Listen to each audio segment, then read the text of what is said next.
break. You sure? I'm feeling good. All right, let's go. I'm feeling footloose and fancy. I would say watch when you're tapping your script. I don't know why I'm doing that. I guess because I don't usually have a pin.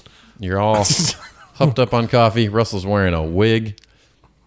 Jamie's just looking sexy. I'm the perfect couple. Couple. Episode 6 should have been the perfect couple, right? Perfect couple of titties. Do you think most people watch this podcast and they're watching the OC, listen to this podcast, and they're watching the OC for the first time, or that they're going back and they're already fans listening to the podcast? What do you think? How do you think that works? If you had to guess. Either they like they like our show so much that it's making them watch the OC, or they like Doubtful. the OC so much they're willing to put up with our podcast. I think it's the second one. I'm kind of leaning towards second one, Or it's but like, we got they time. enjoy the show, so might as well listen to whatever these guys are saying to get any little bit out. Yeah. Want me to start this shit off? Start this shit. Hello and welcome to the OC Men. This is the 10th episode of the podcast where every week my two friends and I watch an episode of the mid-2000s primetime teen dramedy The OC and discuss what we just watched. I'm JT. I'm Russell. And I'm Jamie. And we are The OC Men.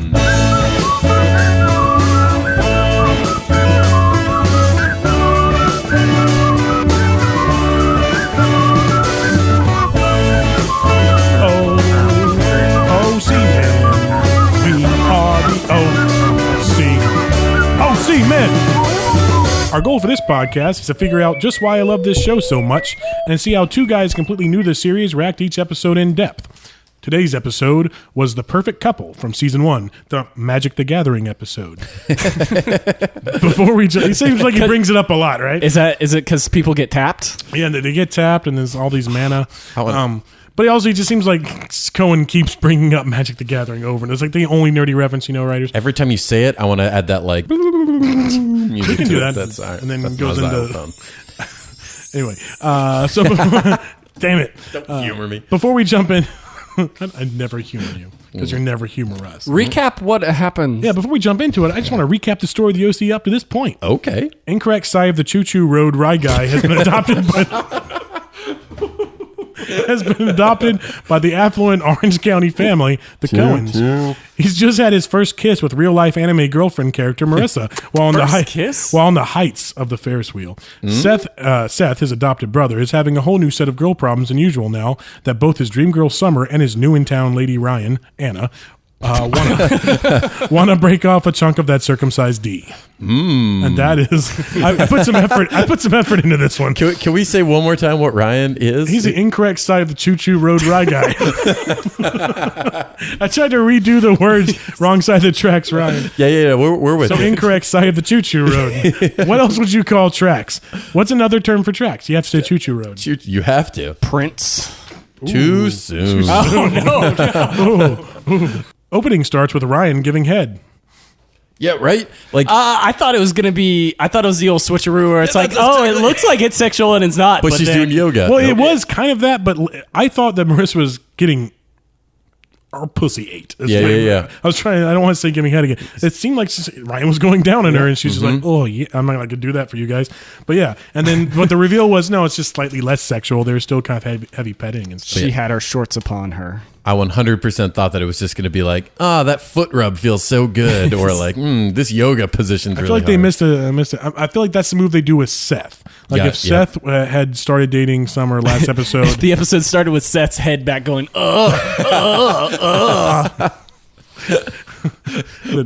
then Ryan's giving him a foot rub. This yoga position. You guys so wish hard. I wrote this show.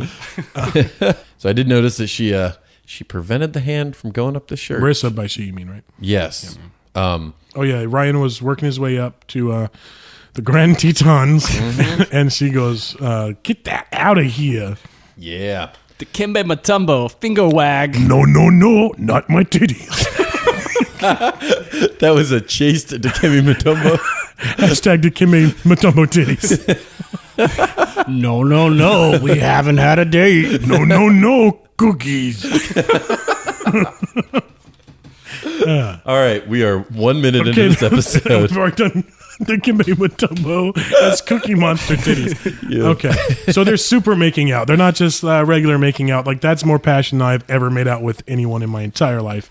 And Marissa, we get a little bit of information. That's just personal. We don't have to talk about that. We'll just move on. And so we get the information. I'm sorry, sir. It wasn't passionate. It was all carnal. Marissa, is that the word?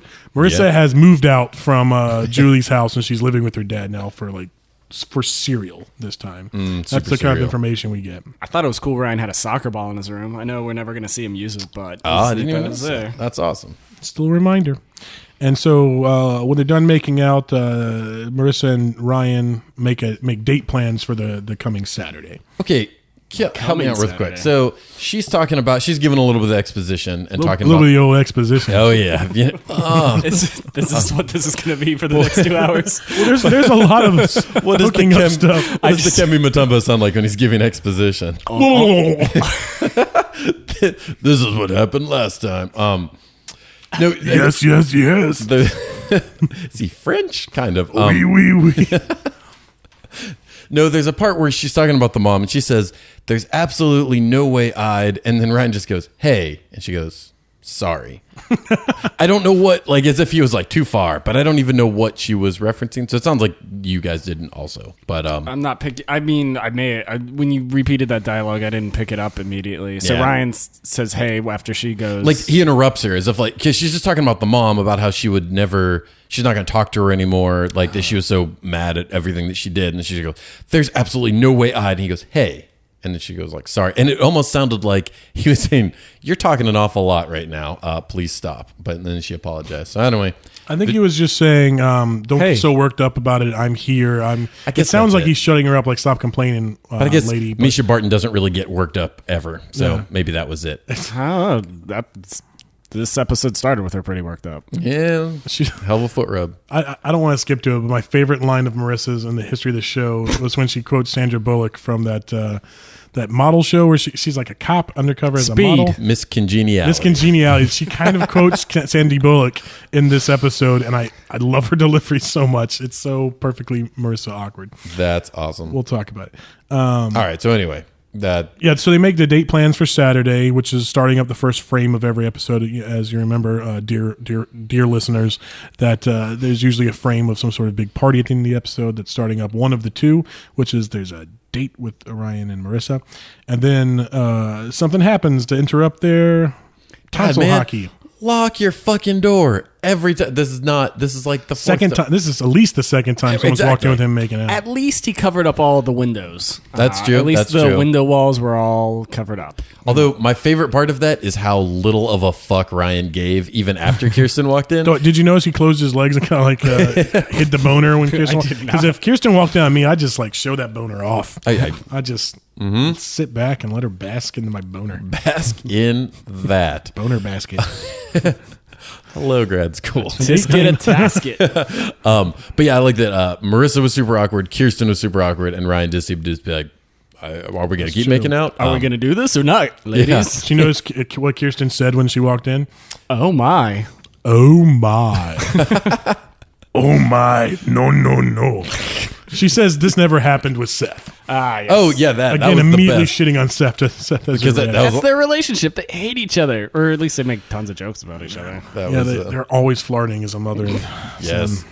But that was a great line to lead right into the credits. Yeah, they always have that good quick, and it feels like the credits come in a little bit fast after the lines too. I feel like that works. It goes back into the kitchen where we get Kirsten and Sandy talking and being a great example of a perfect couple. Just talking about where she asked him if they should have the talk, and I love Sandy going, "Ryan knows what he's doing."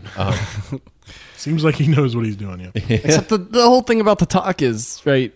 They don't want them to fuck in their house, right? They're like, "Hey guys, that's my question. Fuck in the house." That's what the real talk is. Is the talk about birds and bees stuff, or is it seriously like what are the rules for? I always assumed it was more like their teenage daughter. You do birds and bees when they're a kid, and the P goes in V and stuff. Do you guys ever get a birds and bees talk? Let's do real talk here on the OC Men. Do you guys ever get a birds and bees talk? Not from family, from, I guess, I got mine from school. porn. Yeah, okay. Well, my parents didn't let me do sex ed when we did it in middle school because we were Southern Baptist. So I basically just learned it from porn, which is probably why I'm terrible at sex. Hey, don't sell yourself. Why do you think I'm terrible at sex? You're awesome at sex. Don't sell yourself short.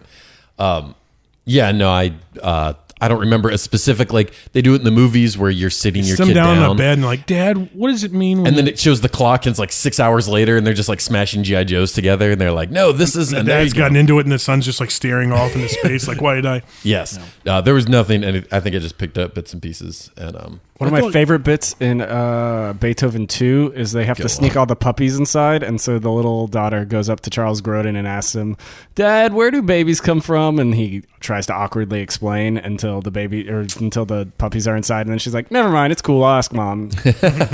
Are they overreaching here with Ryan? Like, should they assume they need... So I was going to say, I think the talk is less of where things are inserted and more... You need to be safe. You need to like. I don't know if it was specifically "don't fuck in my house" because it feels they seem like they're cool with that. They feel like they're kind of okay with like That's letting insane, him. Though, right? That's not how I grew up, but I do know that certain parents, maybe more liberal parents than I had, are definitely like, you know what, is you're both consenting and you're both of the similar age. No one's statutory issue going on. Then you can make the safe choice and doing the safety of. I feel like sometimes that's a thing now. I don't know anyone that grew up with that. But that's what I was assuming the talk was going to be. Just like, don't be an idiot, use a condom, and clean up the sheets when you're done. We also learned that sex is being withheld from Sandy as punishment for the lawsuit he's putting on against Kirsten's.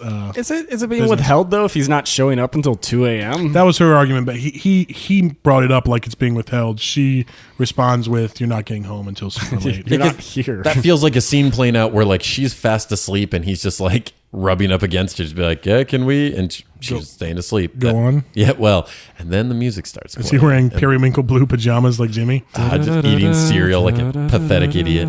I do like walking in and her apologizing to him with a sorry about. Wait, yeah, she apologized. She says sorry about last night. Yeah, she says when she interrupts, she goes sorry. Not what are you doing? Like what the hell is that? Why are you apologizing? Yep. And then Sandy says we're all very proud. That's that made me laugh. Yeah, what was they proud about having a girl in his room? Like, is that what he's proud of? Is he proud about getting in, like, doing well and getting into harbor and not getting in fights? I think it was fucking seriously about just having Marissa in the room. So they finally have a weird thing, the son that is procreating, so they're excited about it. Yeah, they need an heir. Yes. So we know what Seth is going to stab. Never mind. Spoiler alert! Who's Seth going to stab? Seth is Ramsey in this situation. No! Oh no! Oh, Game of Thrones characters linked up with OC characters go. Sandy is Ned. Sander Cleghorn. Sandor Cleghorn. It's not Cleghorn. Cleghorn. You're thinking of Foghorn Leghorn. Sandor Cleghorn. Mixed with Seth Cohen mixed with Sandor Clegane. It's Sandhorn Leghorn. Yeah. Listen, the Hound. I've read... I say, I'm killing you. I've read the books. Okay, guys. You damn chicken hawk. Cleghorn. I love it. I'm just here for the comic relief. Who says that? Definitely the dad. Seth says, I'm just here for the comic relief. Yep. Which, awesome. Meta move, right? And what am I here for? Yeah. Yep, because no one would tell him anything. Somebody got laid, and he wanted to know the details. They were talking about something with Ryan, and he was desperate to be let in on it, but nope. Again, his whole family ignoring him like he is the unwanted son. Is that improving by Brody there? Is that meta stuff? I feel like that's meta stuff. Yeah. They wrote that. That's Alan Heinberg all the way. Okay. Mm-hmm. Is Alan Heinberg the writer? Yes. He's written other OC episodes? Yeah. Okay. Names sounded vaguely familiar, but they're all... He's the one who did Young Avengers. Okay. Oh, fuck yeah. All right. So that's like a Heinberg move. Total Heinberg move. Let's move to school. Choo. Wait, what? Seth is all like, hey, Ryan, you ever had like that sex before, dude? And like he doesn't even say yes. He just gives him a look. Well, he's too cool to say yes. He's like, come on. I mean, this dude fucks. Yeah. You look at Ryan, you know that dude fucks. Once again, I think it's a missed opportunity for it to come show out his that penis. Absolutely. Yes. And I have a 3-point response to this. go Why on is, no, by I don't know, 3 actually. pages. Some Atwood hardwood. No, I Ooh. think the reveal being that he is a virgin. Oryx I and thought Crake? If he had talked it up the whole episode and then at the end it's revealed that he'd actually never had sex, I thought that was going to be the thing. He never That's a better specifically said story. yes, No, but that dude fucks, definitely. he fucked. If one thing is established this episode, he fucks. That dude has some way more experience than I do, and he's like 17 at that point. And yes. And I did like that exchange a lot. Seth kept like guessing how many and like how many different partners. And he just getting more and more like intimidated and impressed at the same time. It's like have to sit down. Impressinated, impressed. So when Ryan says how old he was when he lost his virginity, Seth says that when you lost your virginity, I was playing Magic the Gathering, which is Number Last one week? from the title. He's mentioned Magic the Gathering before. Yeah, I know Yes. Yeah, yes. okay. Well, when he talked about doing that and or Jenga on a Saturday night is what he would do. So he kind of doubles down on A that. similar game. I know there was some debate last episode. Ryan as to doubled down whether on Marissa earlier. that was a just a random nerd thing. So I like that they kept it going, kept that as a running bit.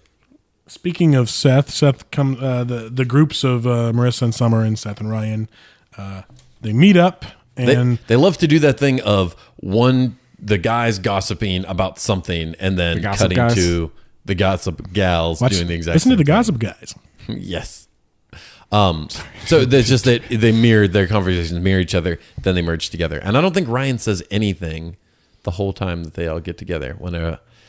Yeah, essentially Seth is talking up the date Ryan is going to have with Marissa and setting expectations way too high for Ryan. Why doesn't he just say, shut up, it's going to be a normal date? Don't listen to him. Why not? I mean, I know that's the thing we always talk about, communication, but I feel like it's not that serious. Right. Why worry about it? Is she going to be that offended that he didn't plan out some super huge thing? It's How much can you plan on anyway? Like 16, 17, like really what are you going to do? You went to a carnival last week. How are you going to top that? and it's Well, the standard like TV show thing, right, is like, I don't know, like the balcony of your house. You like set up a table and some lights, and like Seth would be the waiter for them. I feel like that's I feel like that's a thing you see a lot of times. Sometimes it's like the kids of one of them, which is the best friends. They come out like or they have like the funny minority character usually comes out like, I'm gonna have this wine bottle for you. I feel like there's always this weird doing like a bad feeling, French like, accent. Yeah, I feel like I always get that weird vibe from those scenes. You could have made her grilled cheese. It would have been perfect, even though all of them hate cheese. But no, the whole, once again, missed opportunity. The whole premise of this is that Ryan doesn't know how to have a good date. He's only just had just random sex instead of actually dating. And so it feels like gives him a perfect opportunity. I hear that, right, guys? Yeah. Too much sex. So he gets the perfect opportunity to actually like go on a good date for the first time. And then, spoiler alert, they don't actually go on a date. They just bone down and hang out. So I Nor felt does he ask any of his mentors, hey, what is a good date? I don't know how to do this. Can we talk about it? feel like that would have been a good. I feel like good way to Sandy end. is great at taking ladies on super thoughtful, great dates. If I had to guess, Sandy can pull that off. Also, I think they may have that exact scene I just described with Sandy and his wife later on in this series, where he sets up and the kids help him set up a date and shit. Is there a minority funny character who brings them wine and speaks with a French accent? Yes. I will have I no don't know. follow-up questions. Is there a minority character on the OC? Is that what you just asked me? Oh. No. Come on. So we've got these dual scenes of Rachel and the dad both being jerks and trying to cast. I feel like it sets up. Yeah, Rachel's a big jerk this episode. Yeah, man. In the best way, but still a big jerk. So like Sandy and Kirsten, I feel like that breakfast shows them as like this it's a perfect couple. They're very good at talking through the issues. You know, there's a little bit of jealousy, but they're like talking through it, and frustration and not being home, talking through it. And then both the dad and Rachel keep trying to like throw these little things or trying to poison the relationship. Both of them kind of suck. Yeah, I guess they're both upset about the, like, they are not invested in the relationship. They are invested in the legal struggle. And so they want the legal struggle to win. And the best way to do that is to separate those two, or at least get them fully on their side. And that's what they're trying to do, trying to get them on their team. It's work versus their relationship at this point. I'm trying to see is there a parallel with there's usually a parallel between the parents and what's going on with the kids as well. I don't feel like we're seeing that too much. I feel like that would have been more appropriate for last episode. Well, where Marissa was trying to do school functions as well as date Ryan, and they were having trouble. I guess there's a little bit of that with Sandy and I guess Rachel. I looked at it as if you've got Ryan and Marissa as a new couple that's just trying to start out. And then you've got Sandy and Kirsten that are an established couple, and trying to emulate the others. Both of them going through. I don't know if it's you could do worse than emulating Sandy and Kirsten. That's what I'm saying, right? I was watching them. I was like, I love their honesty. Good for you. Pronounce Kirsten. Kirsten. There we go. Nailed it. That's just for Kimme. Wait, is that Kimme that has a problem with the way we pronounce stuff? No, it was a review I got when I was in Pittsburgh. Oh. From who? All that out. Shame them. That's shout out to Laura. Shame. Corsten is. Here's a who. I love. There's a point later. I don't want to skip too far ahead, but where the grandfather says, "Hey Kiki, where's the Sandman?" And I was like, "How have we not been calling him the Sandman this entire time? How is this show not called Kiki and the Sandman?" Right? I was like, God, that is the coolest line. And then 2 seconds later, he's like, "I like your moxie." I was like, why isn't this guy saying every line? Some of writer was having some fun this episode. Yep. Like, no, tone it down, dude. Lunch. Anna, Seth, and Ryan are having lunch at a table. And they're talking about setting up Ryan's date, ideas for coming up with a cool idea for a date for Ryan. And Anna is not in a great mood. No. Seth will not shut up about Summer. Summer. Right, guys? What's the deal with Seth and Summer? I thought those earrings were very dangly until the rest of the episode. She was at her most dangly, and then at the end of the episode, she had to remove them. She turned the dangly up they to became 11. a danger to herself. Improv or nah? Dangly improv? Well, like, so she was given those by the boat earrings. She was given those by Seth. She just took them off because she was like, "Fuck these, I'm done with this." It's probably annoying. It's got to be annoying to have something dangling off your fucking. Catch on I've your never worn sweater or earrings, something? but it's got to be annoying. Those definitely catch on something. Yeah, that would be bad news for everybody. And I'm sure like she's talking, just like turn her head, and then like they'll dangle against her neck, and you'll like feel this thing up against your neck. I don't know. I feel like it would bother. I'd always forget they're there, and then they probably hit me, and I get freaked out. No, thank you. Like when a fly touches you. Yeah. So Anna gets fed up and blows him off. All over the place. Specifically, Anna is, I think, annoyed that she has to keep talking. What? I don't know. I was remembering what happened. I thought I pronounced something wrong or called somebody wrong. Yeah, it's not Anna, it's Ana. All right. Specifically, Ana is pissed off that Seth keeps talking about Summer, and then she also seems to be. There's something else. She's also just pissed at Summer, kind of as well. So she's kind of like pissed at herself. Yeah, she true. kissed Seth, and then Seth said, "Was that a real kiss?" And Ana goes, "No, it was fake." And so, like, the only person she has to be upset with is herself. If she had just been honest and had open communication, she wouldn't have all these weird feelings in her stomach. Honest Anna. Yeah. Ana. So yeah, because she'll specifically give him shit for always bringing up Summer, but then also. I think she made fun of like the way Summer dresses or the things she's into or something. She was definitely directing some of that at Summer. Yep. Who's not really doing much to Anna. It seems like that's the one thing I don't like about Anna so far because I love Anna. She just seems to sometimes she needs to be annoyed at Cohen in the situation, not just like don't direct that at Summer. She's not doing anything really. Yes. No, Summer has done a lot to not really make herself the best person, but I was seriously getting defensive for her. I was like, just fucking lay off Summer. She's just like, let her do her thing. That part where she was like, "Are you making fun of me? Because I can't really tell right now." I got yeah, that's kind of a sad scene, right? When they confront Summer and Summer doesn't know she's being made fun of. But I like that Seth did kind of like smile and like hide a laugh at the joke she made because he gets her humor. But yeah, I really felt bad for Summer there. It's like in theory, Anna is smarter than her and like can outwit her. She doesn't even know she's. I thought that was a real bad look for Anna in my opinion. It's like punching down, you know. Yeah. You punch up, not punch down. Why make fun of her? There's no reason for her to be making fun of her. So it's like we're just hanging out. That's the biggest drawback of Ana is that like even later on, that's all they do is just make fun of people. And how is that fun? How is that? Yeah, no, cool I made time? the big note of that. Ana and Seth are just sitting there making fun of a dude's toupee and a woman, kind of shaming a lady for getting implants when you don't know the situation why she got those. Maybe she had to do reconstruction after a mastectomy, whatever. Right. And then also made fun of some little kid and some shit too. Like it's just like, oh, nice mustache, dude. Like that was being really like. You guys look like assholes. Yeah. Like ain't assholes. I get making jokes about people, but when that's all you do, like who the fuck are you? Well, he invited her to the party saying like, let's be ironic and just sit there and not people watch, which I love to do, but like people like make fun of. Yeah, you're so above these people. Right.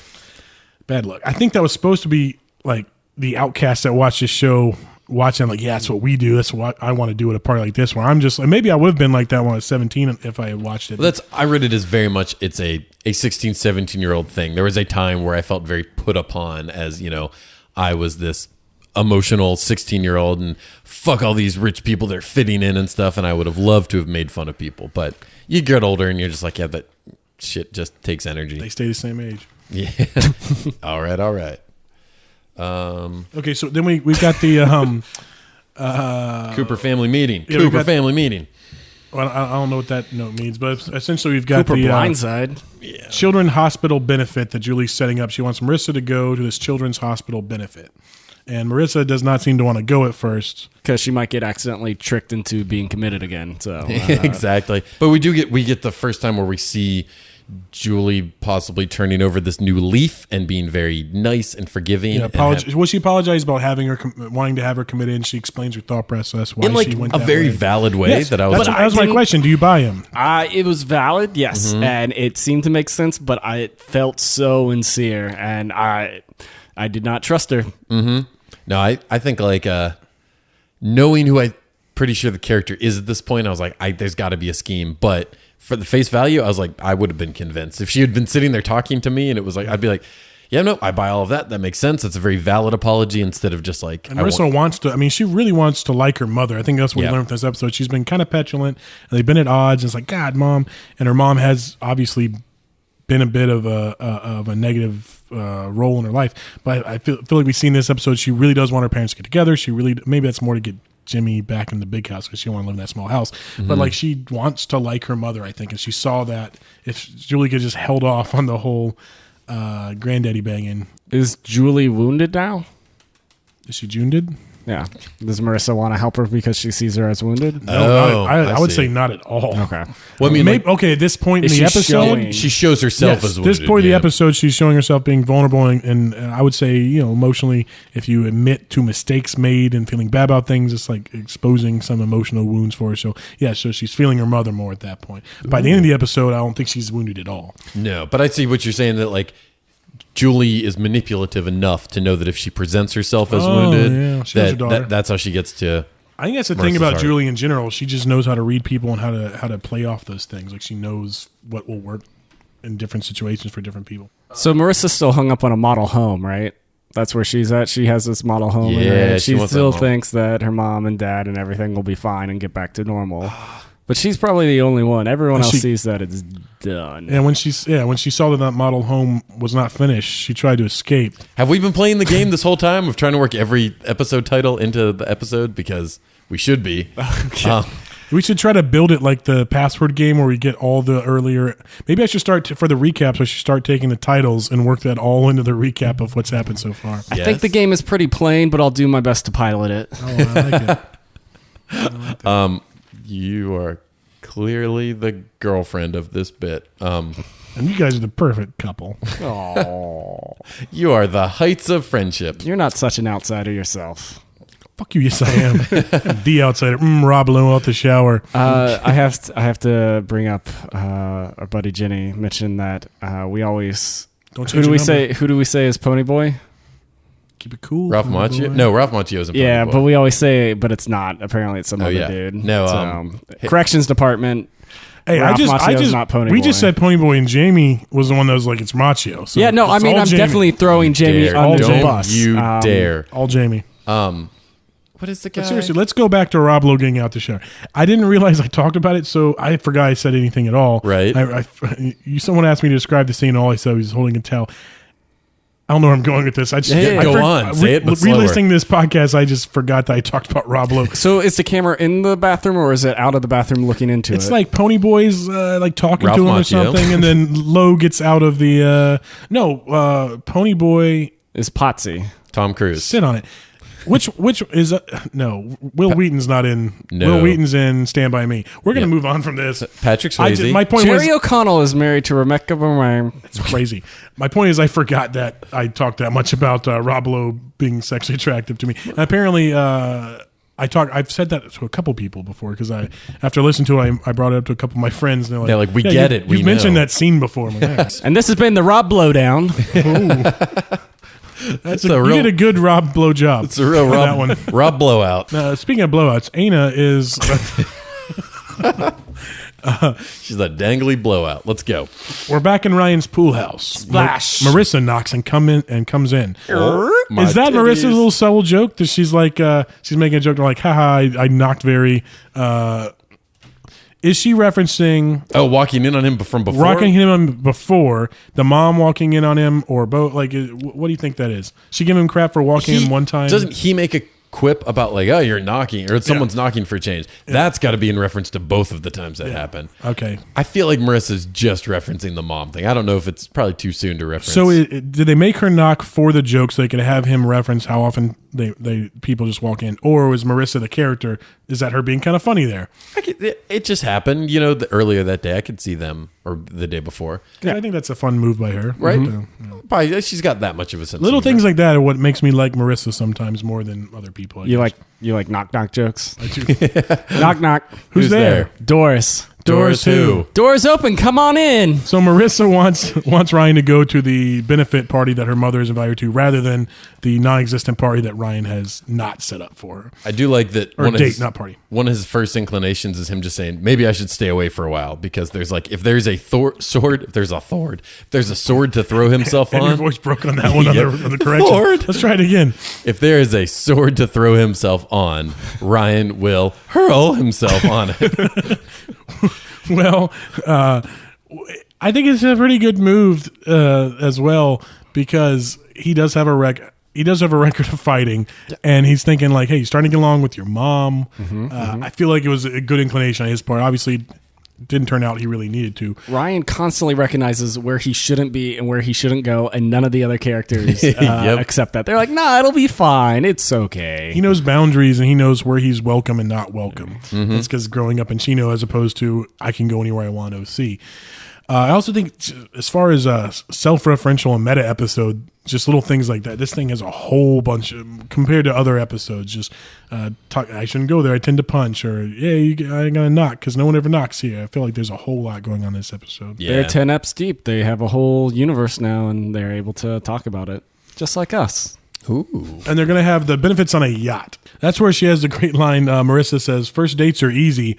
Yes. Candy, flowers. And then Ryan's just like, yeah, right, candy, flowers. Like he's writing it down. Like, oh, of course, that's what you do on first date. Question to you guys, have you ever been on a first date and like had a box of candy and some flowers that you showed up? Like, that's not what you do on a first date. What is Ryan talking about? Well, the greatest. What is Marissa talking about? Here, we can cut this if we need to, but that's weirdest aside. Girl I like so much in high school. We weren't even dating. We had just hung out on like 2 times. And she got them titties though? Let me tell you. What kind of ass you got? So after a month's time, I was like, I should do. It's been a month that I've been hanging out with this girl I like so much. I should do something. I should buy a cake. And not a pie. Wait, not a pie? No. So you have eaten the pie. So I go to the grocery store and I'm like, I'll just buy a little cake. And then I see how cheap it is to just buy like a sheet cake. Yeah, sheet cakes are huge. And I was like, fuck yeah. And so I got the guy to write happy 1 month anniversary of a girl I'm not even dating. I've just hung out with for a month. No, actually, that feels pretty. And so, okay, so everybody think about the look on her face when she opens the door and I'm holding a sheet. Like I was helping her with her homework and I was just like, hey, I got this. And just. Did she even kiss or? No, never. Like she was not even interested in me. It was a joke like happy 1 month anniversry since I've been tutoring you or whatever. I just, in my head, I was like, I'm really excited. I got up the nerve to ask a girl to hang out with me but didn't have the balls to go further. But so then the best is like, it's a strong move though. We're doing homework and her mom got home and like opens the refrigerator and is like, who bought cake? And her being like, yeah, Jamie got that. You could. I feel like you could have saved that by being like, isn't it funny if I was the type of weird guy that would do this? Yep. Also, if you had written anything else on it, it would have been cool. Yep. Did you guys eat the cake? When her mom saw it, or had you already eaten pieces? I think maybe we had sort of politely cut a slice out for both of us. It was a big ass sheet cake. It was like probably like 2 by 3 feet. I mean, it was It's a real weird move, Jimmy. There's something weird called a cupcake for this exact situation, pretty much. Nope. Listen, why go big or go home? No fear. Did you not run this by anyone before you did it? No, did you not have anyone to ask? Dude, I was inspired. I was like, this girl's gonna love this cake. To be fair, right now, if Jamie came to me and was like, I really like this girl, I'm gonna buy her this giant sheet cake for a woman, I'd be like, yes, do it. Just to see what the reaction would be of that. But Jamie's got big arms and tattoos and he looks nice. They'd probably be like, oh, awesome, he brought me a cake. There's a certain type of girl that would really appreciate someone being that thoughtful and giving them that much cake. I'm a girl that would like that, by the way.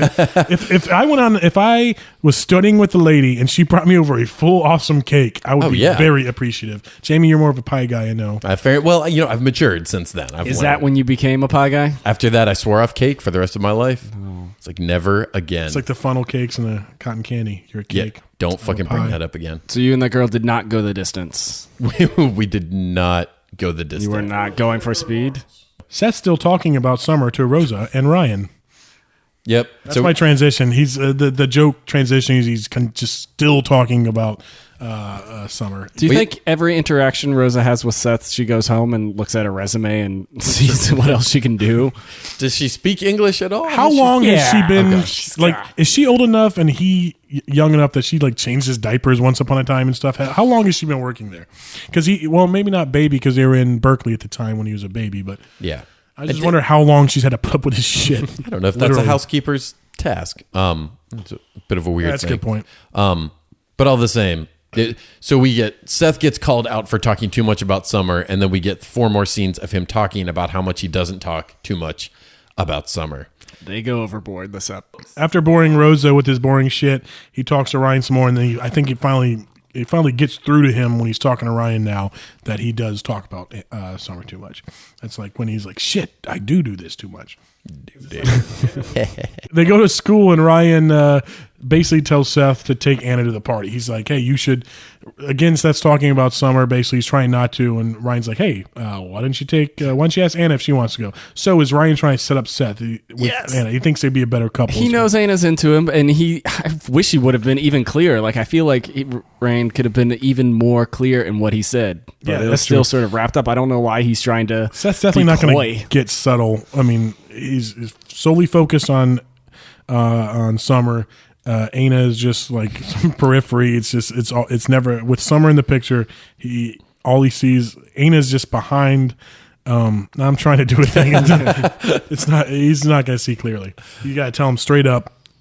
Your only chance really is Anna. You don't have a chance with Summer because if there's any inkling, he's not going to be diverted from his path. Because Seth took her at her word that she isn't into him, so he doesn't realize it. He's too dumb to understand that. He's too inexperienced. So subtlety can be problematic. I mean, at some point you want a lady to just tell you exactly what she's thinking.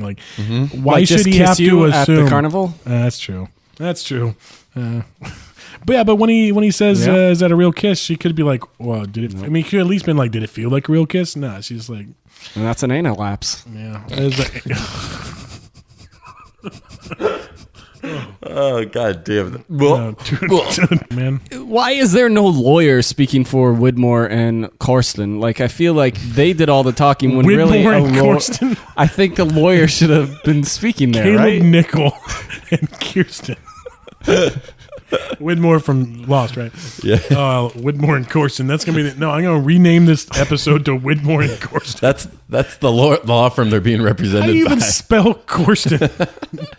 Kearston. Corsten. It looks like it'd be spelled Corsten. But because that's what it is. It's 2 lawyers talking. So lawyers on one side spoke, but on their side, it's just the. There was a rando dude there who I was assuming was the lawyer, but why didn't he? I mean, I guess Caleb's too powerful to take over, and he's going to say whatever he wants. But he fucking just goes right after Sandy. Does Caleb actually think the Sandman's stepping out, or is he just fucking with him? I think he does not like Sandy, so anything he can do to make his life worse, he does. Well, I think it was interesting. So we get Sandy all riled up. Sandy's like, and then attacks him back and storms out, and instantly Caleb is just like. Looks like I got to him, whatever the line. So did I strike a nerve? Yes. So I don't think me insulting him and insulting his relationship with my daughter, who he loves, make him upset. So I don't think he cares if it's true or not. I just think it's like an opportunity to jump on. It's a real annoying voice you just did. It's a good Caleb. All the drawn out. Does Widmore really care about the place where the heights, or is he just enjoying getting to fight with his son-in-law? Can we? Yes. Can we go back to the scene right before the conference where Sandy and Corson are hanging out by a pool and Ryan shows up? Yeah, and that's the best wave ever. Yeah. I wrote down, does Sandy want Ryan to watch him fuck? Because he was like. Yes, it talked about because they were making out hardcore, and they're like, Ryan's right over there, and he's like, I don't give a shit. He could learn a thing or two. Yeah, that's right. What does he genuinely want that, or what is he saying? It's the only way Sandman can come, right? I think so. That's His son the has legend. to watch him. Atwood mixes wood.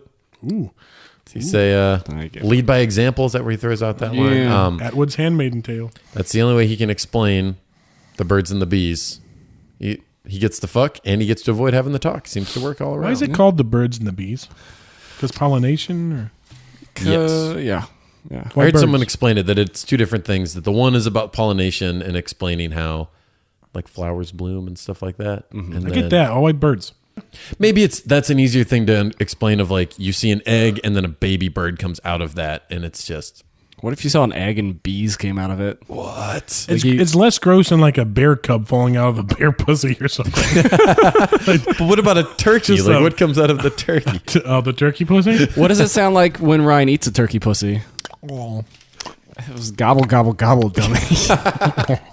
So do you think more people listen to us that like the OC that tolerate our humor? If they like the OC, they probably don't like listening to us, is what I'll say. I imagine if fans like Seth, then they can put up with us. I think if you like the OC, you probably like Seth, so you're probably okay with us. There we go. Right? He said turkey pussy in his time. It'd be real bad if if our personas were all Ryan Atwoods, because that'd be a very boring podcast. It would just be us looking at each other back and forth. Which, to be fair, that is going on. It's true. We have been making eyes at each other for I don't want to 10 spoil weeks. anything. We have looked at each other before. But all you'd hear is just the sliding of our eyeballs back and forth.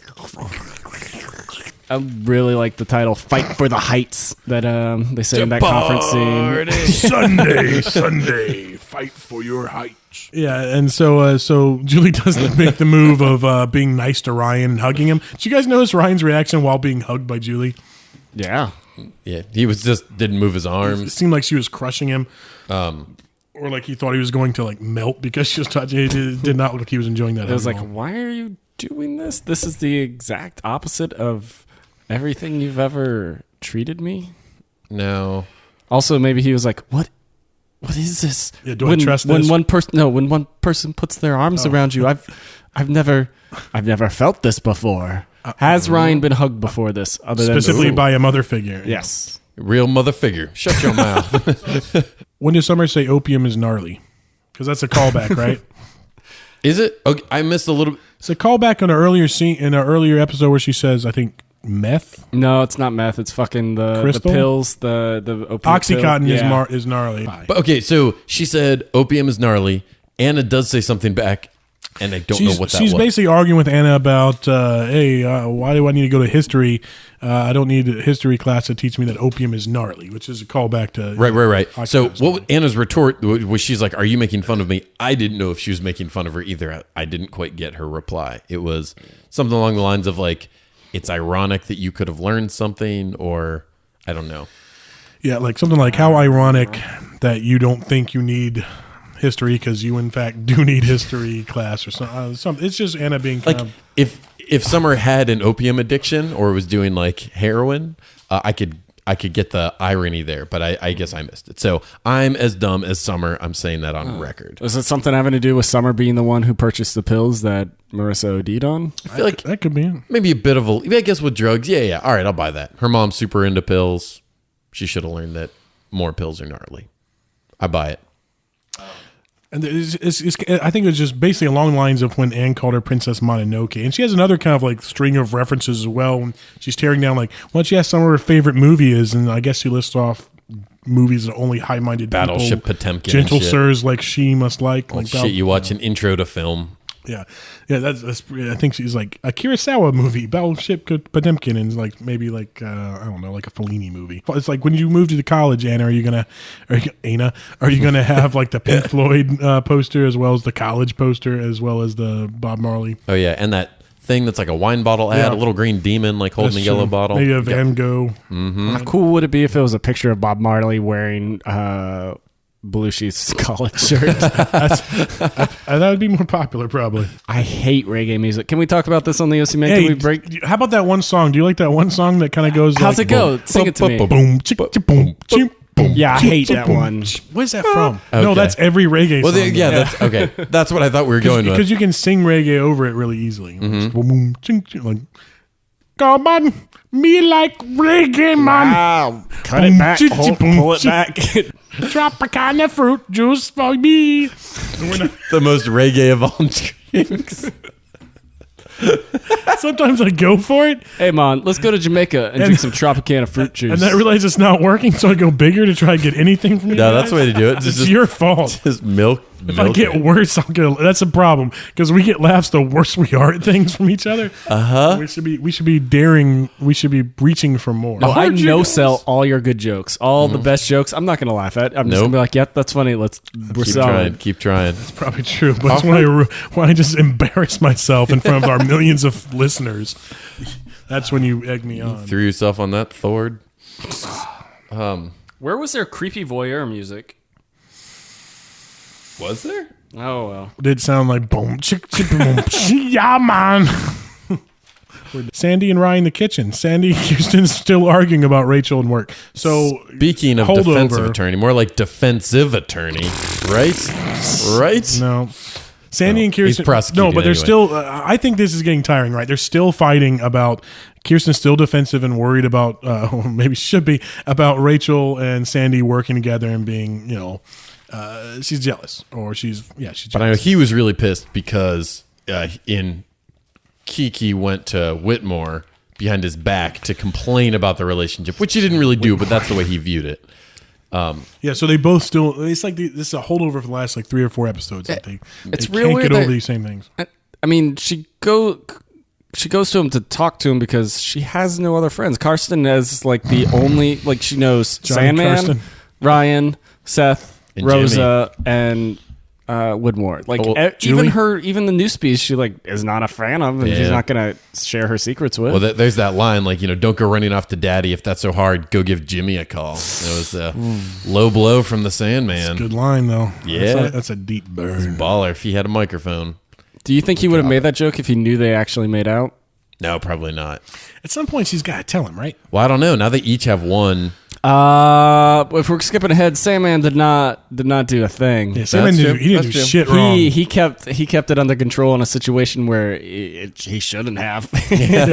It seems like I can't remember what happened. I'm going to speculate because I can't really remember what happens with the Jimmy kissing Kirsten situation. It feels like we went through this a little bit earlier when he borrowed money and then he came to Sandy to talk to him about it. He's like, "Oh, I thought she had told you already." I feel like we're setting up maybe another one of those situations because I don't see her. Why, if she hasn't told him yet, why would she tell him now?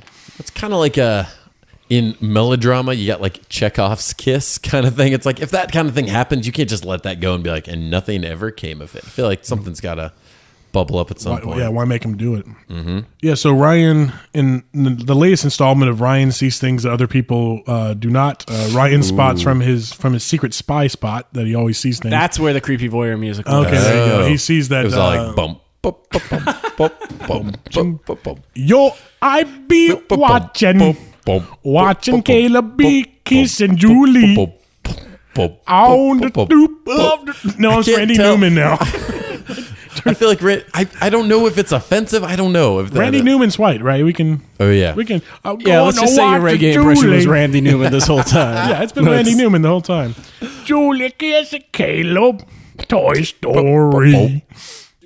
And then Julie knows, she feels something in the air, and she looks she up sees, and she yeah. sees, and she realizes, dun. shit, we shouldn't have made out on our front porch. Question, is this Ryan's fucking business? Like, should he go and tell... I mean, is this really his business? I feel like my move there would have been to be like, I pretend like no one will ever know I saw shit. It's his granddad, so... What? I mean, if he says something, this is getting ahead, he should pick the correct moment to say something, but... She did not. Well, I think he decides not to tell her, because I think it's right, it's not his business, but then when he sees how excited and how she's finally feeling happy at the prospect of their family getting together, and she's going out on a limb for her mom because she might get the family back together, and he's like, nah. So I think that's when he finally decides. I still think he cut the. I mean, they could still be happy even with. I mean, we don't. Maybe Julie really does love this guy. It's probably not. Probably not. But I mean, you never know. It seems like Ryan is cutting it off at the knees before it gets started. Like maybe. You know what I'm saying? Like, he's just immediately making sure that's not going to work out. Anna shows up at the Colons. Anna shows up at the Colons, and she says "Sup Holmes" to Seth when they first meet. Oh, yeah. And they go back and forth with this kind of like street affectation or some bullshit. Yep. It was weird. Like, what are they doing there? Have they been doing that the whole time? I think she's trying to be like, we're just friends. And I want this to be a date, but I don't want to make it seem like a date. I don't want to be the one to cross that line. Did she start it? Did she start with Sup Holmes, or did Seth start with that? She probably started it, but I don't remember. But it's like she's just punching him on the shoulder. Yeah, buddy, good. We're So cool. she was going overboard on purpose to be like, look how ridiculous this is, or is she really just a bad actress trying to seem like she's not? Does that make sense? She wants it to be a date, but she wants to act like it's not a date until Seth is the one who says it's a date. Okay. Yeah. I thought she was making a point of being so buddy-like that Seth would like be shamed by it or something. I see. I feel like she went very overboard for that. In my I felt opinion. like it was playing a little bit into her uncomfortableness and reminding the audience that she was reminding herself that this is just friends. But yeah, I don't know if I got the shame thing, but I'll be into it. She's looking good with the white dress, but again, she has the dangliest earrings ever made. Get danglier every scene. It's crazy. It's super weird that no one was like, "Hey, date, you look great." Like no one complimented their date on how they looked. They just were like, "Yep." Well, it's because hi. Seth and Anna are just friends, right? And Ryan is taciturn. Yeah, he does not talk ever. He does say to Seth, sometimes I think you talk just to make sounds. Like, damn, shit. I feel like that like cut deep there. Doesn't he just say sometimes I do? Yeah. Because it's Which I identify with that a lot. That scene was the whole setup for the magic joke. Oh, yeah. Like they set up the magic joke just for that scene. This is where the magic happens. Yeah. If by that you mean The Magic Gathering. See, the Magic Gathering episode. Can we make a connection between Magic the Gathering and any themes in this? Ryan taps Marissa. We're tapping. And let's try and come up with other words. Well, I think mana. If you have a good mana card and Yeah. a good monster card, they would be the perfect couple. That's what I'm saying. You can't play Magic by yourself. You need to be a part of a pair, a couple. What does Caitlin think of Ryan? Was that weird? What's the point of that scene where Caitlin, the little sister of Marissa, when Ryan shows up at the yacht party, Shailene Woodley? Shailene Woodley. Okay. She's super aggro on Ryan. What's the point of that scene? What was the point of that? There was She probably her only knowledge of Ryan must be from Julie, and I don't think Julie has ever spoken positively. So, like, if the reason Marissa almost died is Ryan, I don't think Kato is gonna like him too much. My point is, why even have that scene? I mean, Caitlin's not a huge part of the show. Right, I think it was all just so Julie could talk up Ryan a little, to give her a chance Showing to how say she's like, defending her. no, she just because doesn't warm up to people she doesn't know, but we all know Ryan and he's very trustworthy. Do you think Julie told Caitlin to do that so that she could look good? Would Julie do that though? Would Caitlin do that? No. That was a natural kid reaction. Caitlin's practically feral at this point. I thought Caitlin was gonna Caitlin hits on Luke, if you remember quick. When Luke comes over, she like bats her eyelashes. Luke. But then when Ryan comes over, Can we talk about Luke Watch? You guys remember Luke? Remember when he was in the show? I told you he's not in the show. I can't believe and you guys didn't believe me. He's in the soccer title practice. credits. He is one of the characters who gets his own little spot. Rachel And Bilson and Melinda Clark still don't get it, but fucking Jimmy and Luke both get their own title slots. It's so sexist, OC. Caleb likes Anna's moxie. Yes. What is moxie? Russell, what is your understanding of moxie? That she talked to him and wasn't scared or intimidated by the fact that he is the richest, most powerful man in all of the OC. I am the Grand Wizard who runs this Orange County, and this young filly had the nerve to. Wait, she's from Pittsburgh, not Philly. Oh, fuck. I always get this confused. It's all PA to me. You Southerners. So, I don't know. I thought it was strange. It feels like I don't know. Did he say Vim and Vigor this episode as well? Did I don't make think that so. up? Okay. What is Vim? I feel like they're doing a very specific thing with the granddad with Old Caleb. guy talk. Yeah, but like they're going like I don't know. It's a weird thing they're doing. Like you've got a lot. Like you're going out of their way to show you how old timey his speech is. I mean, is it trying to show that he's like misogynist? I'm trying to figure out what they're doing with that. Well, I Maybe did like it's just so when he character said I like your moxie, and then the Seth right after says it's like we're in a film noir. Then I liked the scene almost immediately after between Julie and Ryan, like at the bar. Yeah, that felt very film noir. Okay, so that's what maybe yeah. it's like a 1-2 setup to be like to transition, but they don't really play into that theme for the rest of the episode. yeah. And like not like lights through through blinds and stuff. But I was trying to think if there's more film noir elements to this, but I can't. I mean, not a lot of shadows doing although storytelling. Julie Cooper's kind of like the perfect femme fatale, but completely. She's the woman that comes to the detective to say, "My husband's been murdered. You have to find the killer," but she ends up being the killer type. Of thing. Yeah. That's totally her. Spoiler character. alert. And Ryan was spying upon the Julian Whitmore. That actually was very film noir with Yeah. like the shadows being cast from the leaves on his face. the and dark spying voyeur lens. shot, Yeah. But they, we don't really get too much other film noir stuff. So they're all over the place with their messaging. But it's evoking some visual storytelling that kind of, even if it hits it hard, it kind of reminds us and it kind of gives us that feeling. So that's cool. Summer's using her date. Basically, you find out she doesn't really like Chip. She's not really into him. She just needed a date. So she doesn't look pathetic at the party. How do we feel about Chip? I mean, he just seemed like I feel bad. Making comments he's about clearly stuff. like a bit of a jock. He's not bullying Seth or anything. He seems like a nice dude. And he's trying to think a little bigger than himself. He's got some existential dilemmas. But he is looking at the ocean and seeing things beyond, like Seth does with his boats, like Marissa does with her fucking staring out the ocean. He's just, he's an outsider too. Seth, I think Chip is our new Luke, by the way. All right. I think maybe he's got a lot to say. If Seth is going to hook up with Summer, maybe Anna needs to give this Chip guy a chance. Is that where she says smoke another beer? No. That was a thing. Yeah, I heard them smoke a beer too. What? Well, when she's complaining to Marissa about Chip being lame or being, trying on her patients, I think she's like, "Yeah, smoke another beer, Chip," which I guess that's a saying. Have you heard that before? I don't like understand. He's so high and drunk. I don't really get it. That's maybe it was like smoke another blunt in the script, and they're like, we can't say that, and they're like, well, let's just change it to beer. And fuck it, it won't make sense. I think they know what the difference is, right? So there must be just smoking their beer. You're so high, I need to smoke a beer. They said bong. That's true. They used cocaine bongs earlier. So if they can show them sniffing cocaine in the first episode, Oxy's gnarly. Can we go back to the picture where and the person taking the picture of the Cooper family said say cheese, and then no one said cheese. Does that mean they're all unhappy? They all hate cheese. Themes. Okay. I love the first picture, the scowl that Julie's doing at that point because she's looking at Ryan. She wants Ryan not to tell Marissa. She knows that Ryan knows. She's looked up and seen him in this noir sneaking. She knows that he knows, and she wants him not to tell Marissa. She asks him to be in the picture, like inviting him into the family. He doesn't take her up on it. And he denies. That's like a motherfucking asshole. Like a mother figure asshole. No, asshole. What were you gonna say? If you don't want Ryan to do something, why go and ask him not to do it? I feel like if you don't want Ryan to do something, just let him be. Like if you bring up, hey, don't do this thing, he's probably gonna do it. That's probably gonna push him over to it if he was leaning towards it. Mm-hmm. I feel like the fact that she came up from kind of the same upbringing, she should be better at playing him than anyone else. It's Marissa so fascinating.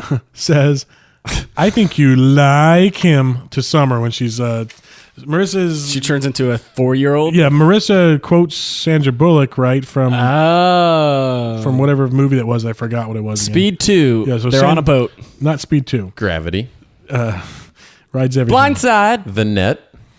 What's the fucking name of the movie? They're in the future with Rob. Demolition Man. That's a good fucking movie. What's the name of the movie? Listen, we're playing Last Man Standing. The Best in Show, where she's the Miss Congeniality, the prettiest doggy in the whole. Okay, so she's. I haven't seen the movie, but I know there's a line in it that's kind of annoying where Sandy Bullock is like, "I think you like him" or something like that. I feel like that's Marissa is doing. I think that in Miss line. Congeniality, she is drunk and saying, "I think you like me." Okay. Well, I still think she's using. I mean, it feels very similar. Maybe it's not. What year did Miss Congeniality come out? In 2000. I'm saying that Miss Bullock. 2000. Okay, so yeah. I think that's definitive proof. Anyway, that's all the proof I need. It's not that important, but I felt like she was just doing like that character would have liked that movie and would have imitated it there to like make fun of. Because in the same context too, she doesn't want to admit that she likes. And she's trying to make the other person admit that they like her. Anyway, that's a really cringy line for me every time. It's my favorite Marissa line because for some reason it makes me like, it's just it's cringy to me. Every time I listen to it, I'm like, oh, that's got to be embarrassing to do or something. I liked her being a little playful instead of being very like dour. But whenever Marissa does that weird playfulness where she does a little bit of wit or she's funny, I like it because it gives her more character and I like it. But also it never reads 100% right to me for some reason. Mm-hmm. I'm always like, oh, just so she's super, super serious and everything is like the most important. I might kill myself. Nope. My mother is doing this. My family's falling apart. My dad, and they'll just be like, and then there's this weird, silly thing I do with you, Summer, and then I go back to crying and running away. I made a Tootsie in my pants. It's a Tootsie, like a little poop. Yeah, like a Tootsie Roll. That was her making a fart joke. Cause but see how that was a weird tone? It's the same thing. Yeah, it's just but that's couched in the middle of serious shit that she's dealing with that ends up in like near suicides and stuff. It just feels a little off for me sometimes. That's why I like Summer more than Marissa. Summer feels like a bit of a gauntlet thrown. Summer's a bit of a sociopath in her social scene. Like she doesn't seem like it just rolls off her back. Gross. So Marissa goes to talk to Ryan about this whole situation, and he starts trying to get her not super excited. She goes, just because it happened to your parents, maybe it won't happen to mine. Yeah, she got real defensive real fast there.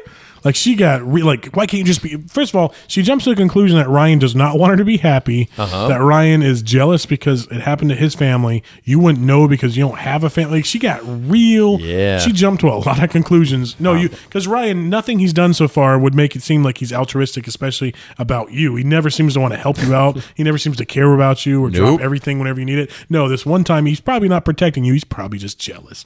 That's just such a.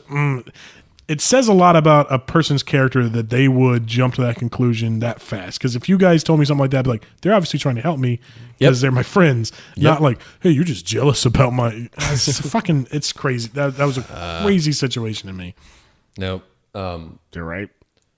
Tell us how you really feel. But once he tells her the actual situation about what he saw, she at least buys that, and it doesn't turn into a. Nope. Once again, though, poor timing. Just like being told about the divorce while in Mexico. Yeah. Being told at this party, this event, is that the right? That's the conflict in tension. I feel like they have a mandate. Like if the character is revealed. Who does Ryan have a mandate with? Hopefully Luke. If they get Luke should have been at that party. Luke would have been at that party, right? No, or is he nice now? He's like, I'm not going to go there. She's there. Jimmy said stay away, and he is obeying. He is saying Luke because that's what he wants to do, and he's a good cool man. Dude. He's a good man. He gets to be Luke Watch of 10 even by not appearing in the episode. Because the only place where he could have appeared, he purposely stayed away. Yeah, exactly. He's a good man. He's off camera 10. Or he's just banging Holly nonstop. Just meeting her. And so then, again, Marissa runs off crying. Her favorite move is to run off screen crying. And people have to go find her and shit. That's how after she's told by Ryan what's going on. Yep. And then we get Sandy working late, eating Thai food on the floor. Ew. Is it Thai? Eating that pad Thai shrimp. They said it was Thai food, and then they say dumplings. I think he even says Kung Pao at one point, which is Chinese and Thai. He's just all over the place. They were eating sushi, right? Yep, 100%. Rachel's trying to get him to eat that sushi. That freshwater eel. She wants to eat that freshwater eel. Yes. Nakamura. Sashimi. I wish I could do the song from that wrestler. Sticky rice. Wrestling a sushi roll, put it in my mouth, and I used 2 wooden sticks to make it go down. I love the taste. Quack. Man, I'm going to be sad on other episodes when we can't do reggae breakdowns. Are you, though? Okay, so basically Rachel officially says, hey, I've been trying to fuck you this whole time. Or just like being like, yeah, Widmore said this, I might as well. Mm-hmm. Which was it? Rachel gives her the sheet cake, as it were. Like, this is how I feel. This is how I feel. It's your move, Sanderson. That's awesome. And she does a strong move. She's like crawling across the floor. She's bending over, arching the back. She got a little bit of the crack sticking out. We saw a little bit of butt crack in this episode. I didn't know they could show that. Sexy faces, get something like she did all that she could. She was a strong move. It would have worked on me. I'm just gonna say that shit would have worked on me. No, it worked. Chris, I'm thirsty, but Sandy ain't thirsty. No, actually, we've established that he is thirsty because they haven't been able to do the dirty tango. That's not what people call things. That's what my dad calls sex sometimes. Yeah, I love that he doesn't flinch for a second and just shuts her down. It didn't cross his mind at any point, right? He was not even tempted. I imagine it crossed his mind, but he's only in it for one thing and one thing only. But I was trying to see if he like leans in at all, or no, he just he shuts it down, says I'm out of here. No, he doesn't move. He'd bit like she moves in and he's just like no, and then turns around. Which is also kind of respectful to her as well. At the same time, just be like, he let her off kind of too. Yeah, right? He could have been like, "That is wrong," and he's very, very. Soft. He's just like, "I appreciate your proposal, and I'm unfortunately I'm going to have to deny it." Then we get Seth and Anna sitting down and judging people and being above them. We've talked about this. It's a shit move. Yeah, it's weird to sit down and be above. Choose one. That's true.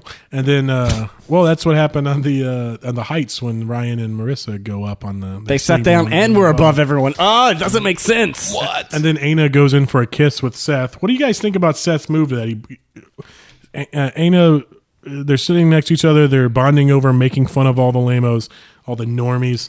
And then Aina moves in for the kiss, and Seth just completely. So he doesn't want to kiss her, right? That's a weird. What do you guys think of that? What happened there? I think he's never kissed anyone, and so kissing in public is probably strange for him. But I also don't remember, and I think Seth's an idiot.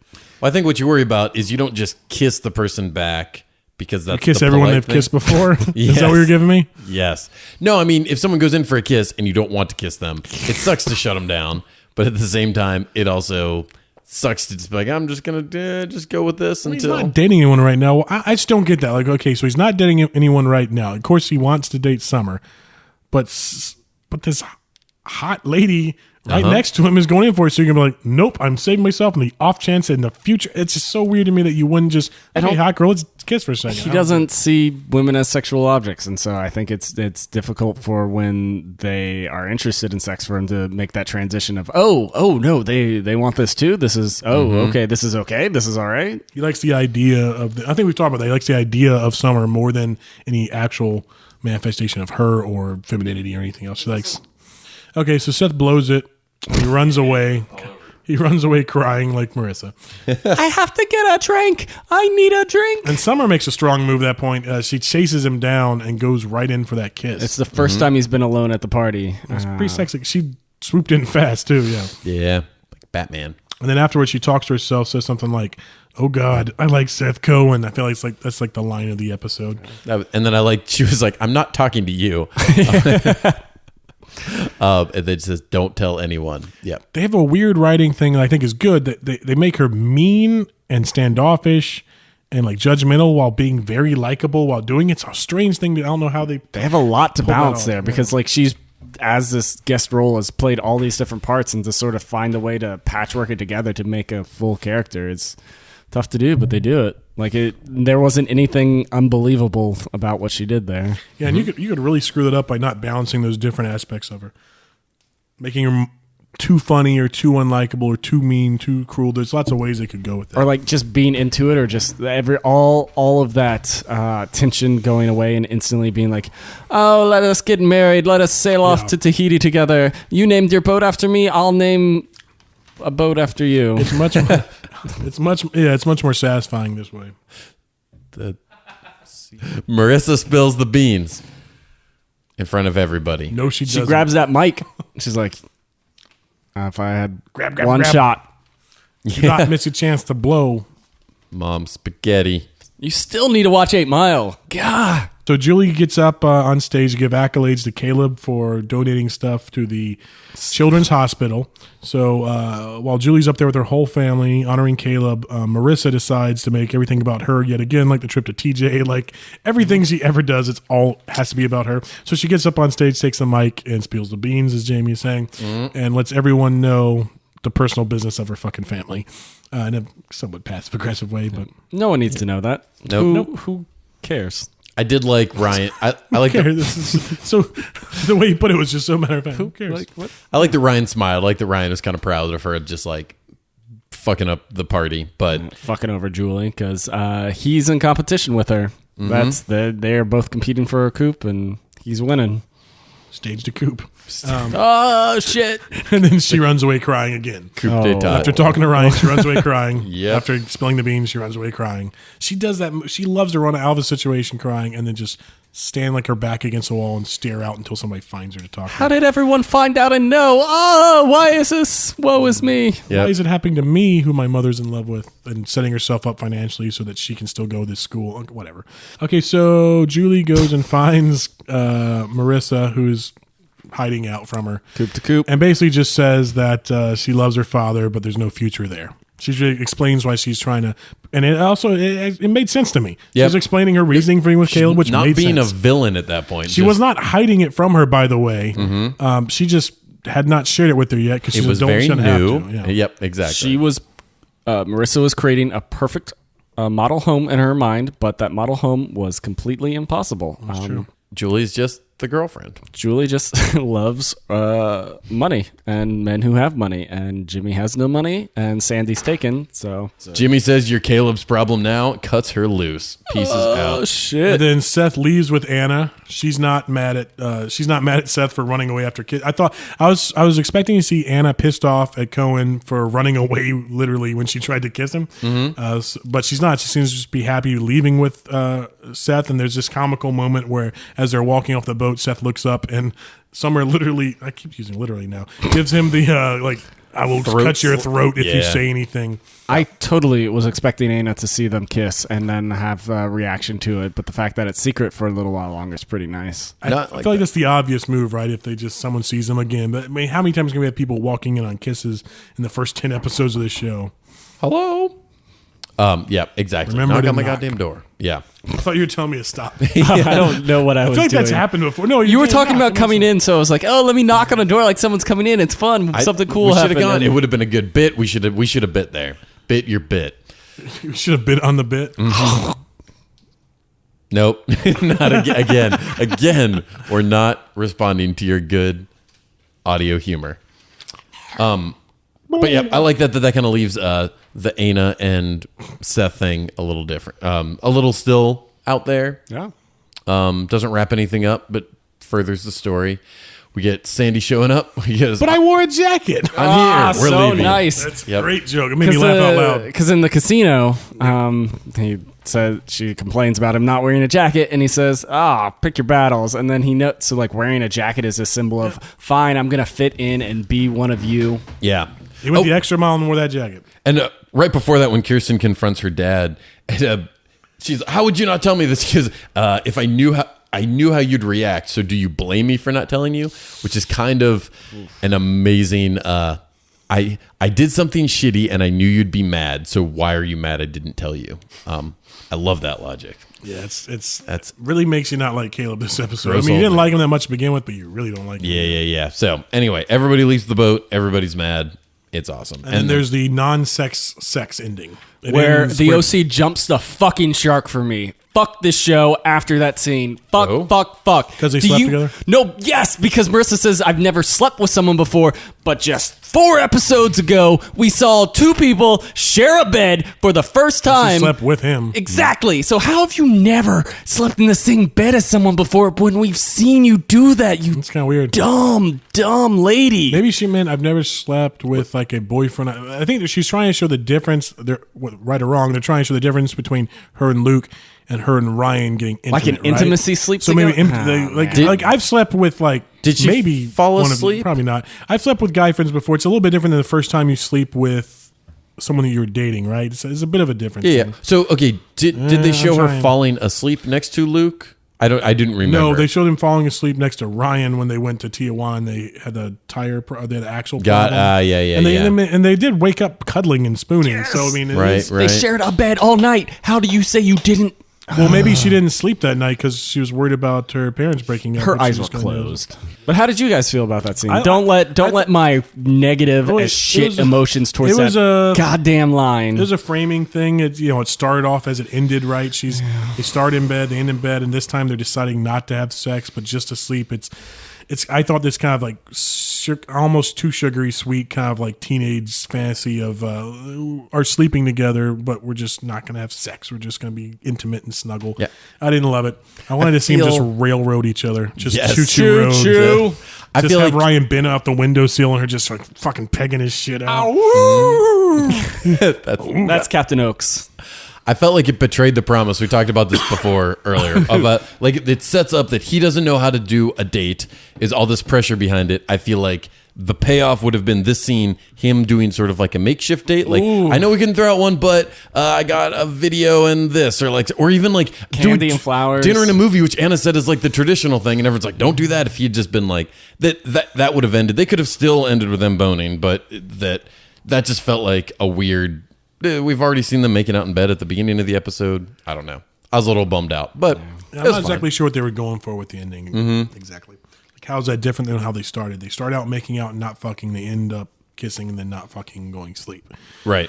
Although I guess it ends with them fucking, right? Is that the deal? No, I don't think they fuck at all. No, they fucked. No, they just go to sleep. They didn't fuck? Well, as soon as they turn off the lights, she starts making out with them again. And he's like, I thought you wanted to go to sleep. And she's like, I'm suddenly not sleepy. And that's how the episode ends. She climbs on top of him. Yeah.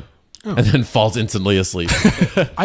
Knowing teenage drama shows, I assume they make a much bigger deal about the first time the two mains. So maybe it's I might be wrong. In my head, there's a different time when it's their first time. Well, but this might be it. I don't know. It could have just been like they just continued to do stuff. Yeah. But, there's other stuff you can do. Some light fisting. So what? Some analingus. Well, that's a Pittsburgh thing. Different girl. Yeah. Peanut butter pie. That's what a peanut butter pie is. Creamy or crunchy? Give it the old Pittsburgh peanut butter pie. No, you don't want the crunchy. If it's crunchy peanut butter pie, you don't ever want crunchy peanut butter for anything, right? Nope. Right. Yeah. That's a garbage spread for. It wasn't processed well enough. Send it back for processing. Impure. That's a VBO joke. Shout out to Tim. What would Dikembe Mutombo say to crunchy peanut butter? Jamie? I don't even want to try Dikembe. You got to. Just do Newman from Jurassic Park. That's more Cookie Monster. I'm Dikembe Mutombo. Hey, Dikembe, do you know your name sounds like a reggae song? Dikembe Mutombo, Dikembe Mutombo. Okay, so who or what is the perfect couple in this episode? What is it talking about? Are they talking about Ryan and Marissa? Are they talking about Whitmore and Julie? Cool. Are they speaking about these are type of couples in the OC? What is a perfect couple in which context? I was wondering because I don't know. Part of me was looking at that and being like, "Oh, it's examining each couple," but then I was like, "Is that just every episode?" You would know better than I. I mean, it kind of is, right? But no, it felt like Sandy and Kirsten would probably be the perfect couple example. They seem to have the biggest arc, but I guess you get a little bit of Ryan and Marissa. Yeah. I mean. It ends with them doing it, but it feels like Sandy and Kirsten would be the perfect couple. I find myself being bored by the Sandy and Kirsten. Well, it's almost parts. Because I like Sandy a lot. They're too happy, like they're too perfect. They're too good about talking about their feelings and resolving everything. And I guess I just want to get back to my boys and my girls, and I don't want to see them at work. Also, I know exactly where some of these storylines go. I guess I'm like, let's get back to stuff. I don't really remember the interesting shit about their relation, Marissa and Summer relationship, or right. I also don't really feel too worried that Sandy and Kirsten are going to break up. It seems like they're going to be together forever. So, what do you expect to happen with both Seth and Summer Anna's situation, with the Clarstein and Sandy situation, and with the Ryan it feels good. Marissa situation? Didn't feel good. What was the question? What's going to happen with each of those couples? What kind of promises? That kind of stuff? Anna's going to get upset, and Seth and Summer are finally going to hook up and be together, and Anna's going to be left out. Marissa and Ryan are going to last for a bit until Luke comes back in the picture and is hurt, and Marissa needs to save him. Julie and Whitmore will get married, and it'll be the best wedding ever, because I think Whitmore will choose Sandy as his best man, but Sandy will fuck it up somehow. Sanford. And are you guys Team Anna or Team Summer at this point? Jamie, you go first. Leading into it, I was 100% Team Anna. I think she'd done nothing to but be endearing and adorable. This episode, I was less super into her. There was more of like her just picking on people and being just shitty and yeah. So now I'm kind of on the fence. I'm probably, I would say now I'm leaning on. Summer will make fun of you to your face. Anna will just snicker behind your back and judge you for things you don't know. I kind of agree. I mean, always Anna for life, but this episode, she could get a life. Like, she does nothing. All her character is make fun of others and be upset with Seth, and that's no fun. So we're shipping on a Chip, right? Oh shit, yeah. Well, I don't know if anyone could ever get Chip. I don't know. I feel like Chip's too deep for anyone to ever truly understand. Anna and Chipe. That's how it's pronounced, Chipin. Yes, that's it. Got the arc, which is weird because I've always been Team Anna when I thought about it, but I feel like I'm always Team Anna early on, then very much Team Summer later. So it's following my trajectory. She's great. It's just this episode she's not great, and maybe she's been pushed to her breaking point of Seth like constantly talking about Summer all the time and never about fun stuff. But Anna could just talk plainly to Seth about what she wants. As well. Because Seth talks to her plainly what he wants all the time, so it's not like she's under any delusions. She shouldn't really be mad at him, under any illusions, not delusions. Right. She knows exactly that he's into Summer. He contracted her to help him get Summer, and so she's like mad that he's not liking her. Well, you've been pretending to help him and hiding the fact that you like him so much for the most part. Right. Yeah. So I don't know. I'm a little more. I was being prepared to have my heart broken when he picked Summer over Anna, but now I'm kind of like, all right, it's. I'll be okay with it. She has her dangly earrings and her peanut butter pie. I'm not okay. Trust me. What else we got? I like this episode. I like this more than the last episode, but this also felt like maybe it was a bit of a tamer episode. I don't want to say filler because I enjoyed it. There was something about like getting everyone back to basics, not doing any like... Yeah, solid episode. Cool stuff. But just to be kind of like back to basics and getting to see everyone do everything, there wasn't a big shakeup between Ryan and Marissa. They were still together. I do wonder how Sandy and Rachel are going to work together from now on. Like, it seems like she's either going to go distant and it's going to be all him working, or he's got the power now. Mm-hmm. Yeah, I don't know how she's going to react. He should sue her for her panties. Sexual harassment in the workplace. Yeah. She's a superior, right? For her panties. Yeah. Well, she just start dressing sexier and sexier now? Is that her move? I think Sandy should start dressing sexier and sexier now. Just rubbing more it in. Jackets. Mm-hmm. Yes, more just eyebrows. Constantly jacket. Starts combing his eyebrows up like super big. Maybe get a haircut. No. Yeah, he's got a lot Sandy, of hair. It's a bit much. Sandy's great, but he needs a haircut. You're not a little boy, Sandy. I also noticed Ryan. I never noticed having like needing a haircut until he puts a suit on. Them like that's too much hair for that suit. I don't know why. He's got a like weird poof going on, you know. Yeah. Mm-hmm. But I mean, it does make him look younger. So if he had like my haircut, it would make him look a little bit older, just because it's more of a sensible haircut for an adult. Ben McKenzie recently tweeted out a picture of himself from high school versus a picture of himself pretending he was in high school in the OC, and there's a dramatic difference there. Oh, nice. He looks way younger in high school. Yes, yeah. Looked like such a baby. It's like Benjamin Button. He looks 80. He looked like he'd be a tough, cool guy. No, like Ben McKenzie. Oh. No, he didn't really. He looked kind of jockey. He didn't look too He was cool. really short then. Yeah. I thought you were saying stocky. I was like, yeah. Horse jockeys. Anyway. God damn it. It wasn't great. I'd like to say the choice of using cushions on these chairs in this episode was a good move. Oh, nice. I like to say that I'm wishing I took the choice of the cushion because I have no ass. No I have, pushing. that Irish ass. It's not good. I'd also like to say you can follow me on Twitter at WrestleManiaSC, where I will talk about all of the Hornets off-season moves and how their good culture has created a great environment and team sport that I love. Have you seen the updates? Everyone's saying they want to stay. It's the most fun they've ever had. It's really happy to. That is the benefit of culture, is all those people saying that, because I've never read that before. It's so great. Anyway, Jamie? I know nothing about Hornets basketball, but you can Snow. tweet at me. Spoilers. You can tweet at me at Jamie Clark. Yeah. And I'm that John Timmons. You can tweet me at the real John Timmons. I'll be talking about turkey pussy and how it relates to English lit. How it relates to Anna Karenina. Let's get out of here. Well, then we will. See you later. Dun-dun-dun.